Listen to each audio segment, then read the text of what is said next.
Hello friends, माइक्रोमैथ्स point में आप सभी का स्वागत है। आज हम जो टॉपिक करने वाले हैं वो पोषण एवं स्वास्थ्य से संबंधित क्वेश्चनों को हम सॉल्व करने वाले हैं। इन क्वेश्चनों को ध्यान से समझिए। इन क्वेश्चन में ये सारे के सारे क्वेश्चन इंपॉर्टेंट हैं।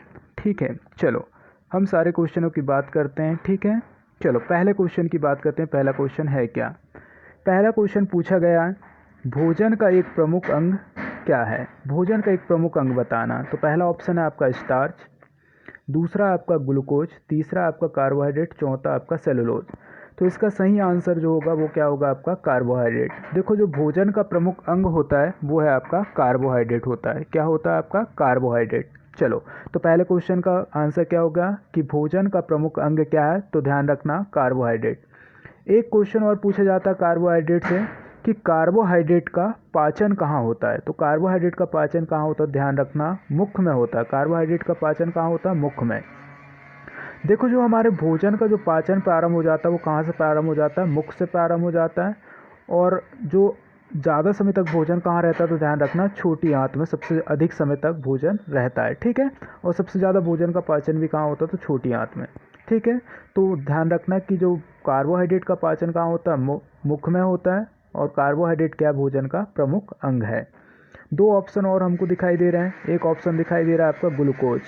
अगर हम ग्लूकोज की बात करें, ग्लूकोज क्या है? तो ध्यान रखना, ग्लूकोज की बात करते हैं तो ग्लूकोज क्या है? तो ग्लूकोज देखो, एक तो क्या करता है, ये शरीर को तुरंत ऊर्जा प्रदान करता है। सबसे ज़्यादा ग्लूकोज किस में होता है? तो ध्यान रखना अंगूर में होता है। सबसे ज़्यादा ग्लूकोज कहाँ पाया जाता है? तो अंगूर में। ठीक है, इसलिए आप लोगों ने देखे होंगे कि अगर कोई भी अगर हॉस्पिटल जा रहा है तो सीधा है ना, सबसे पहले क्या देते हैं? ग्लूकोज देते हैं। तो ग्लूकोज देने का कारण क्या है कि हमको क्या करता है? तुरंत ऊर्जा प्रदान करता है। ठीक है, और सेलुलोज क्या है? तो ध्यान रखना ग्लूकोज किसका?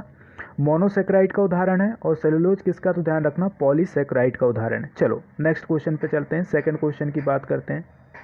चलो, सेकंड क्वेश्चन क्या है? तो सेकंड क्वेश्चन पूछा गया है हमको, सेकंड क्वेश्चन पूछा गया है कि निम्नलिखित में से कौन सा पदार्थ मानव शरीर में ईंधन का काम करता है? ईंधन मतलब एक प्रकार से ना, जैसे हम गाड़ी में डालते हैं ईंधन, तो वैसे ही ईंधन जिससे हमारा शरीर चलता है। तो वो है क्या?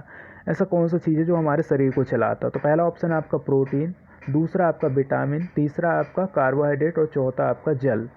तो सबसे ज़्यादा इम्पोर्टेंट होता है जो ईंधन का काम करता है, ऊर्जा का काम करता है, जैसे गाड़ी में पेट्रोल का काम करता है, वैसे ही हमारे शरीर को चलाने के लिए जो आवश्यक होता है वो होता है आपका कार्बोहाइड्रेट।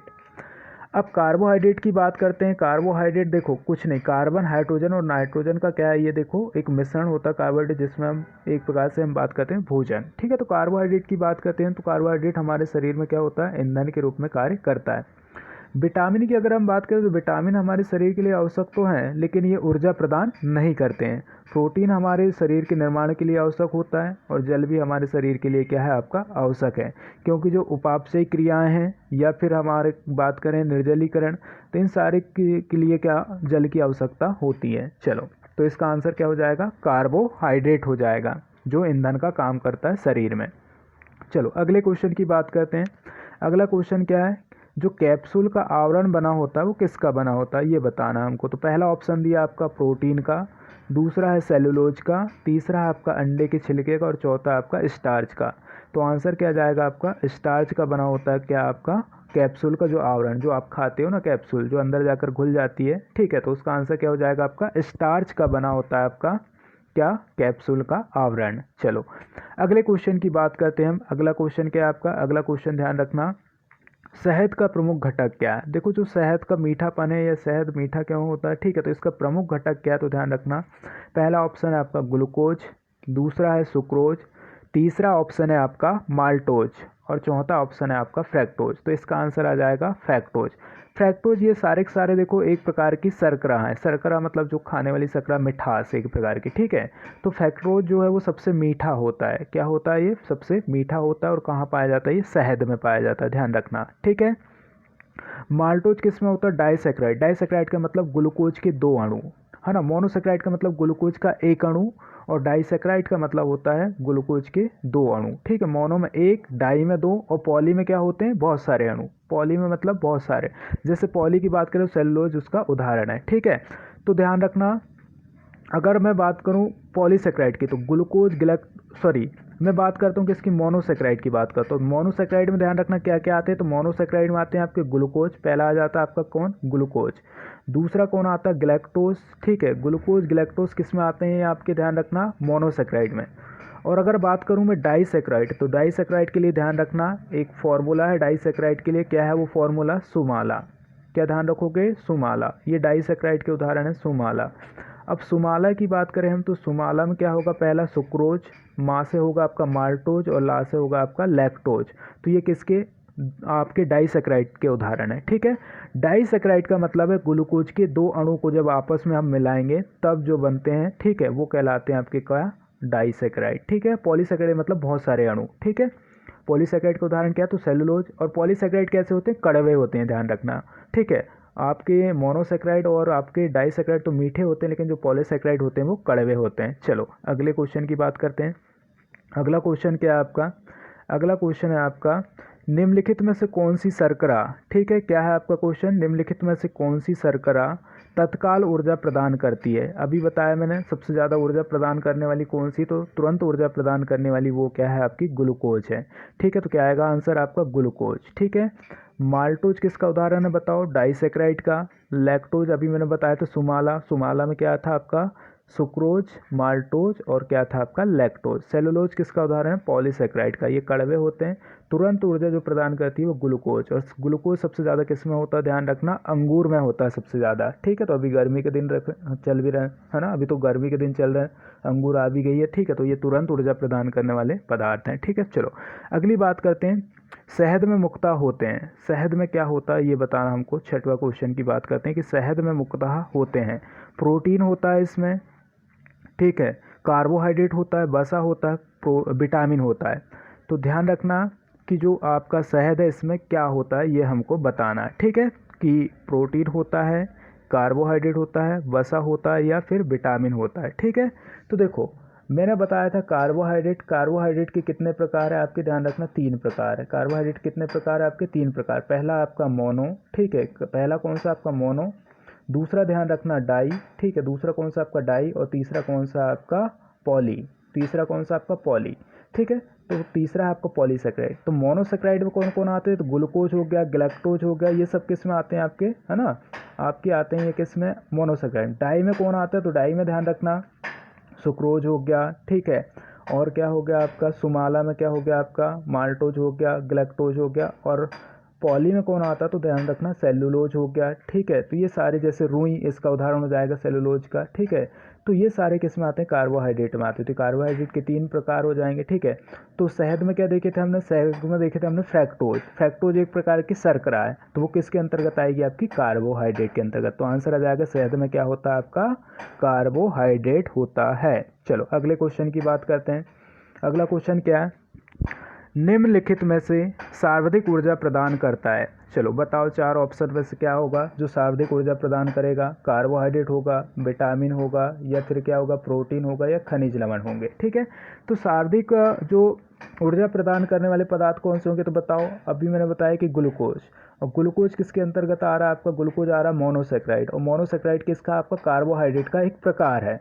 तो वो किस में होगा, तुरंत ऊर्जा प्रदान करने वाले या सर्वाधिक ऊर्जा प्रदान करने वाले पदार्थ जो होंगे वो क्या होंगे आपके, कार्बोहाइड्रेट होंगे। ठीक है, विटामिन हमको ऊर्जा प्रदान नहीं करते, ध्यान रखना, लेकिन ये शरीर से क्या, शरीर की रक्षा करते हैं ये। ठीक है, रोगों से लड़ने की क्षमता विकसित करते हैं। ठीक है, खनिज लवण हमारे शरीर के लिए आवश्यक होते हैं। ठीक है, जैसे आपके क्या हो गया, पोटेशियम, नमक, ये सब क्या खनिज लवण है। और प्रोटीन क्या है आपके शरीर को, मतलब शरीर के लिए आवश्यक होते हैं, जो शरीर के निर्माण के लिए आवश्यक होते हैं, ध्यान रखना। चलो तो इसका आंसर क्या होगा आपका, कार्बोहाइड्रेट होगा। चलो अगले क्वेश्चन की बात करते हैं।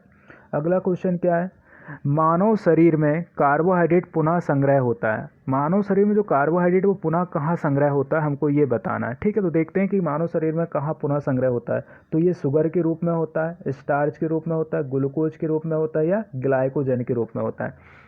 जब देखो जो कार्बोहाइड्रेट है इसका मुख में जब पाचन होता है, ठीक है, तो ये किस रूप में बदलता है, तो ध्यान रखना ये किस रूप में बदलता है, ग्लाइकोजन के रूप में बदलता है। ध्यान रखना इसका आंसर क्या होगा, ग्लाइकोजन के रूप में ये बदलता है मानव शरीर में कार्बोहाइड्रेट। ठीक है, और ये शुगर शर्करा के रूप में नहीं बदलता, ये आगे जाकर है ना चेंज होते रहते हैं इनके फॉर्म, ठीक है। जो आपके है ना पॉलीसेक्राइड है वो किस में बदलेंगे, ग्लूकोज में टूटेंगे, ठीक है। तो किस में टूटेंगे वो, है ना, ग्लूकोज में टूटेंगे, ठीक है। और जो कार्बोहाइड्रेट वो किसके रूप में, ग्लाइकोजन के रूप में संग्रहित होता है, ठीक है। चलो अगले क्वेश्चन की बात करते हैं हम। एथलीट को निम्न में से किससे है ना जल्दी और ज़्यादा ऊर्जा मिलती है। तो बताओ इसका आंसर, अब तो समझ में आ ही गया होगा कि कहाँ से जल्दी ऊर्जा मिलेगी। वसा से मिलती है, विटामिन से मिलती है, प्रोटीन से या कार्बोहाइड्रेट से। तो क्या आ जाएगा आंसर बताओ, कार्बोहाइड्रेट से। क्यों, मैंने बताया कि हॉस्पिटल में सबसे पहले ले जाते तो हम क्या देते हैं, पता है आपको, सीधा क्या चढ़ाते हैं, ग्लूकोज का बॉटल चढ़ाते हैं। और ग्लूकोज क्या है, किसका, कार्बोहाइड्रेट का। तो ध्यान रखना, एथलीट को निम्न में से किससे जल्दी या और ज़्यादा ऊर्जा मिलती, तो ध्यान रखना कार्बोहाइड्रेट से, ठीक है। हाँ, यहाँ पहला ऑप्शन देखो क्या दिया हुआ, वसा। वसा जो है वो हमारे शरीर को सबसे ज़्यादा ऊर्जा प्रदान करता है। कितना प्रदान करता है, ध्यान रखना 9 किलो कैलोरी, ठीक है। कितना ऊर्जा प्रदान करता है, 9 किलो कैलोरी।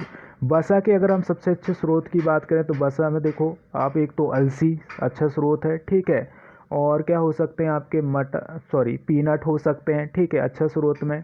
और मछली का तेल हो सकता है वसा का अच्छा स्रोत, ठीक है। तो ये क्या है, वसा के अच्छे स्रोत है जो हमारे शरीर को सबसे ज़्यादा ऊर्जा प्रदान करते हैं।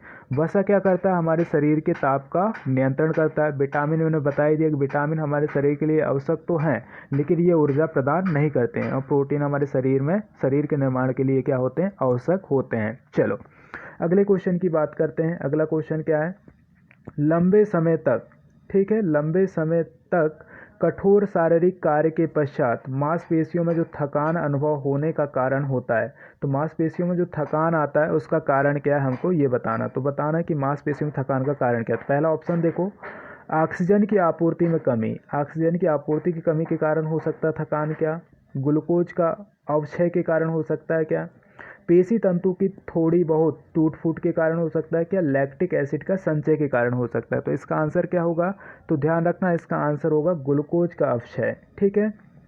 जब क्या होता है, ग्लूकोज क्या हो जाता है, टूट जाता है, ठीक है। ग्लूकोज क्या होता है, टूट जाता है, ठीक है। तो इसके कारण क्या होता है, हो जाता है, इसकी कमी हो जाती है। देखो हमने अभी देखे, क्या देखे हमने कि भाई अंगूर खाओ, अंगूर खाने से क्या होगा, तुरंत ऊर्जा मिलेगी। तुरंत ऊर्जा मिलेगी मतलब हमको तुरंत ऊर्जा कौन दे रहा है, अंगूर दे रहा है। और अंगूर दे रहा है इसका मतलब है कि हमको किसकी आवश्यकता है, बताओ किसकी आवश्यकता है, ग्लूकोज की आवश्यकता है। तो भाई ग्लूकोज जब हमारे पास ख़त्म हो जाएगा, अवक्षय हो जाएगा ग्लूकोज का, तो हमारे शरीर की मांसपेशियों में क्या आ जाएगा, थकान का अनुभव होगा। चलो अगले क्वेश्चन की बात करें तो आंसर क्या होगा, ग्लूकोज का अवक्षय होगा। चलो अगले क्वेश्चन की बात करते हैं। रक्त का ग्लूकोज स्तर सामान्यतः व्यक्त किया जाता है, किससे मापते हैं हम, कि जो रक्त में जो ग्लूकोज होती है उसकी मात्रा को हम किस में मापते हैं, ठीक है। तो पहला आपका Hg है ना, mm में, ठीक है। दूसरा आपका mg के प्रति डेसीलीटर में, ठीक है, भाग प्रति मिलियन में, और ग्राम प्रति लीटर में। तो इसका आंसर क्या होगा, ध्यान रखना इसका आंसर होगा, है ना, mg मतलब है ना मिलीग्राम के प्रति डेसीलीटर में हम किसको मापते हैं, इसको मापते हैं, किसको, रक्त के ग्लूकोज को, ठीक है, ध्यान रखना। चलो आप लोग बताएंगे कि रक्त में कौन सा ग्लूकोज होता है, ठीक है, या फिर कौन सा इसमें पाया जाता है, ठीक है, या फिर ये बता दो कि कौन सा प्रोटीन पाया जाता है रक्त में, ठीक है। ये आप लोगों के लिए क्वेश्चन है। चलो अगले क्वेश्चन की बात करते हैं। 12वें क्वेश्चन की बात करते हैं। प्रोटीन बनाने के लिए कितने एमिनो अम्ल की आवश्यकता होती है। तो देखो प्रोटीन किससे मिलकर बना होता है, तो प्रोटीन जो बना होता है एमिनो अम्लों से मिलकर बना होता है। और एमिनो अम्ल कितने होते हैं, तो 20, ठीक है। अच्छा आप एक क्वेश्चन यहाँ से पूछा जाता है कि प्रोटीन का पाचन कहाँ होता है शरीर में, ठीक है। तो प्रोटीन का पाचन जो होता है वो कहाँ पे होता है, ध्यान रखना, छोटी आंत में, ठीक है। तो प्रोटीन का पाचन कहाँ होता है आपका, छोटी आंत में होता है, ठीक है। तो ध्यान रखना प्रोटीन का पाचन कहाँ होता है। देखो ये इसमें वो जो प्रोटीन होता है कठोर होती है, कठोर मतलब जटिल होती है, इसमें 20 एमिनो अम्ल होते हैं। तो ये एमिनो अम्ल जाकर क्या होते हैं, जो प्रोटीन है वो किस में जाकर टूट जाती है, एमिनो अम्ल में। तो आंसर क्या आएगा आपका, प्रोटीन कितने एमिनो अम्ल के बने होते हैं, तो 20 एमिनो अम्ल के बने होते हैं, ये ध्यान रखना प्रोटीन। चलो अगले क्वेश्चन की बात करते हैं। 13वां क्वेश्चन, शरीर में ऊतकों का निर्माण किससे होता है। चलो वैसे तो देखो शरीर, अभी तो हम इसकी बात कर रहे हैं यहाँ पे ऑप्शन की प्रोटीन से होता है, वसा से होता है, या कार्बोहाइड्रेट से, या फिर विटामिन से होता है। वैसे तो उत्तक सबसे पहले अगर हम शरीर की बात करें, शरीर का निर्माण कैसे होता है वो देख लो। तो सबसे पहले क्या बनता है, जीव द्रव्य बनता है। जीव द्रव्य से क्या क्या बनती है बताओ, कोशिका बनती है। कोशिका से किसका निर्माण होता है, उत्तक का, ठीक है। और उत्तक से किसका निर्माण होता है, अंगों से, अंगों का। और अंगों से किसका निर्माण होता है, ध्यान रखना, शरीर का निर्माण होता है, ठीक है। तो अंगों से किसका, शरीर का निर्माण होता है। लेकिन यहाँ पे पूछा गया है कि भाई जो 4 ऑप्शन दिए उसमें से बताना हमको, तो प्रोटीन से होता है, या वसा से, कार्बोहाइड्रेट से, या फिर विटामिन से। तो शरीर का जो शरीर में जो उत्तक है इनका निर्माण किससे होता है। चलो, तो 13 का आंसर क्या होगा, प्रोटीन होगा, या वसा होगा, या फिर कार्बोहाइड्रेट, या फिर विटामिन। तो इसका सही आंसर है 13 का सही आंसर है, क्या होगा आपका बताओ, 13 का सही आंसर होगा प्रोटीन। मैंने बताया शरीर के निर्माण के लिए क्या आवश्यक होती है, प्रोटीन आवश्यक होती है। वसा हमको ऊर्जा प्रदान करती है, सबसे ज़्यादा ऊर्जा किससे मिलती है, वसा से, कितना, 9 किलो कैलोरी। कार्बोहाइड्रेट क्या है, ये भोजन का मुख्य अंग है, और ये शरीर के लिए क्या होता है, इंजन का, मतलब इंजन, अभी देखे हमने कि ईंधन का काम करता है ये शरीर का, है ना, ईंधन का काम करेगा। और विटामिन क्या होते हैं, विटामिन हमको ऊर्जा नहीं देते, ये क्या करते हैं, शरीर की रक्षा करते हैं, ये ध्यान रखना। विटामिन क्या करते हैं, शरीर की रक्षा करते हैं। चलो अगले क्वेश्चन की बात करते हैं। 14, प्रोटीन को निम्नलिखित में से क्या माना जाता है, क्या माना जाता है प्रोटीन को, देखो, शरीर का निर्माण करने वाला, विनियामक माना जाता है, ऊर्जा उत्पादक माना जाता है, या फिर स्थूल वर्धक माना जाता है। तो क्या माना जाता है, इसका आंसर तो आप ऐसे ही बता सकते हो, प्रोटीन का निम्नलिखित में से क्या माना जाता है। तो बताओ क्या माना जाएगा। तो प्रोटीन जो माना जाता है, देखो अभी देखिए हमने ऊपर वाले क्वेश्चन में कि भाई ये शरीर का क्या करता है, निर्माण करने वाला माना जाता। तो शरीर के निर्माण करने के लिए क्या आवश्यक होता है, प्रोटीन आवश्यक होता है। चलो अगला क्वेश्चन की बात करते हैं हम, अगले क्वेश्चन की। अगला क्वेश्चन क्या है, जो एंजाइम है, ठीक है, एंजाइम मूल रूप से क्या है, एंजाइम क्या होते हैं। पहली चीज़ तो ये समझे कि एंजाइम क्या होते हैं, ठीक है। तो देखो कार्बोहाइड्रेट, या लिपिड है, या प्रोटीन है, या फिर एमिनो अम्ल है। पहली चीज़ तो ये समझे कि एंजाइम होते क्या हैं, ठीक है। एंजाइम की बात करें हम, तो एंजाइम क्या करते हैं, ये कार्य को तेज़ी से, मतलब कार्य को तेज़ी से करने के लिए हमको क्या करते हैं, सहायता प्रदान करती है। मतलब ये ऐसे पदार्थ होते हैं, ठीक है, जो क्रिया को क्या करते हैं, तेज़ी से करवाते हैं, ठीक है। तो ये क्या होते हैं, एंजाइम जो है एक प्रकार के क्या होते हैं, प्रोटीन होते हैं। लेकिन एक चीज़ ध्यान रखना, यहाँ पे एक चीज़ इंपॉर्टेंट है कि सारे के सारे प्रोटीन, देखो सारे के सारे एंजाइम क्या होंगे, सारे के सारे एंजाइम प्रोटीन होते हैं, लेकिन सारे के सारे प्रोटीन क्या नहीं होते, क्या नहीं होते, एंजाइम नहीं होते हैं, ध्यान रखना। सारे के सारे प्रोटीन क्या नहीं होते, एंजाइम नहीं होते, लेकिन सारे एंजाइम क्या होंगे, वो होते हैं आपके प्रोटीन। प्रोटीन में लगा होता है इन, और एंजाइम लगा होता है एज। तो ये सारे दोनों चीज़ भी ध्यान रखना। चलो अगले क्वेश्चन की बात करते हैं। अगला क्वेश्चन आपका 16 नंबर का क्वेश्चन है। 16 नंबर का क्वेश्चन क्या है, तो ध्यान रखना, जैविक सिस्टम में रासायनिक क्रिया की जो प्रक्रिया को तेज करने में उत्तरदायी पदार्थ है। अभी देखिए हमने कि भाई ऐसा कौन सा पदार्थ है जो हमारी रासायनिक क्रिया को तेजी से, मतलब किसी भी क्रिया को जल्दी से, शीघ्रता से संपन्न कराने के लिए आवश्यक होते हैं। तो ऐसे कौन से पदार्थ होते हैं, तो जीवाणु हो गया, डीएनए हो गया, एंजाइम हो गया, या फिर प्रोटीन। तो अभी हमने देखे थे कि जो क्रिया से तेजी से प्रदान करते हैं वो क्या है, आपके एंजाइम।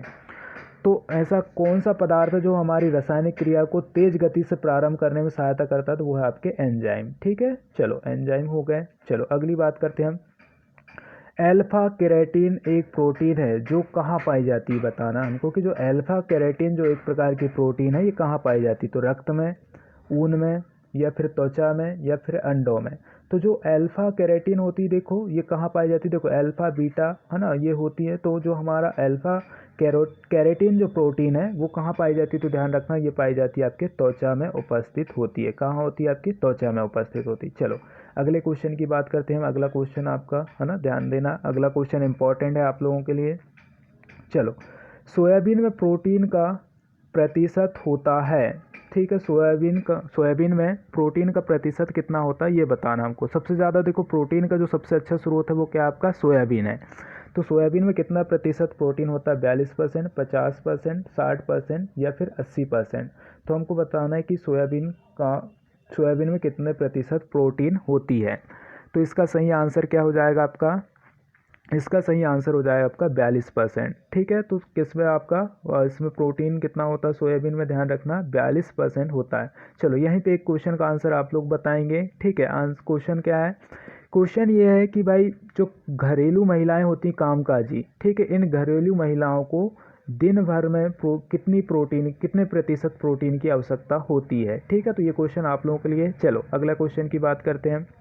किसमें प्रोटीन नहीं पाया जाता? हमको बताना है कि किसमें प्रोटीन नहीं पाया जाता है। मांस में, दूध में, चावल में या फिर दाल में।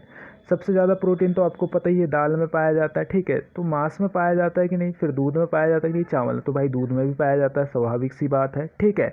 लेकिन किस में नहीं पाया जाता? तो वो नहीं पाया जाता भाई साहब चावल में। चावल में स्टार्च या फिर कहेंगे हम कार्बोहाइड्रेट, ठीक है। तो इसमें प्रोटीन नहीं पाया जाता चावल में, ठीक है। तो ध्यान रखना चावल खाने वाले, ठीक है। चलो अगले क्वेश्चन की बात करते हैं हम। अगला क्वेश्चन क्या है? निम्नलिखित में से किसमें प्रोटीन का सबसे अधिक स्रोत पाया जाता है? सबसे अधिक स्रोत भाई बताना किसका?